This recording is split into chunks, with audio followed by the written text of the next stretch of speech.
Pemirsa, sistem merit di pemerintah pusat dinilai cukup baik, namun di daerah seringkali masih perlu ditingkatkan. Menurut Presiden IAPA sekaligus Ketua Komisi Aparatur Sipil Negara, KASN Agus Pramusinto, kemungkinan transaksi jabatan masih terjadi. Ia mengungkapkan tantangan pelayanan publik dalam era digital adalah birokrasi diharapkan mampu menyesuaikan dengan perkembangan zaman agar tingkat kompetitivitas di antara negara-negara ASEAN semakin kuat. Di sisi lain, peran KASN adalah mengawasi dan menjamin penerapan sistem merit berdasarkan kualifikasi, kompetensi, dan kinerja secara adil dan wajar di dalam birokrasi, agar rekrutmen dan promosi berbasis pada keterampilan, kompetensi, dan kinerja 3K. Ditambahkannya, kalau dulu Bupati memilih pejabat eselon 2 atau kepala dinas berbasis kawan dan afiliasi politik, sekarang diganti dengan sistem merit.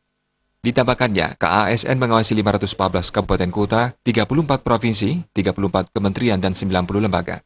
Pada tahun 2020 akan diselenggarakan pilkada serentak, maka KASN sejak awal harus memberikan pemahaman kepada kepala daerah agar mereka tidak melakukan pelanggaran-pelanggaran yang dianggap mengganggu sistem merit. Selanjutnya, jika diketahui terjadi transaksi jabatan, maka KASN dapat memberikan rekomendasi dan informasi KPK. Dan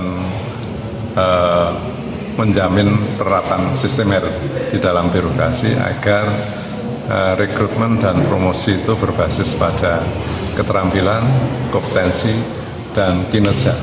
Kalau dulu mungkin orang memilih, misalnya bupati memilih eselon 2 kepala dinas itu berbasis kawan, berbasis afiliasi politik. Nah, itu semua diganti dengan sistem yang berbasis pada 3 tadi, keterampilan, kompetensi, dan kinerja. Akademisi Nyoman Surya Aditanaya mengapresiasi langkah KASN dalam menangkal terjadinya nepotisme dalam pemerintahan, sementara dalam lingkup perguruan tinggi harus bisa mengawal gebrakan tersebut. Nah, sehingga para dosen dan para mahasiswa dibekali bagaimana cara menulis ilmiah yang bagus sesuai dengan aturan-aturan yang ada. Jaya Kusuma, Bali TV.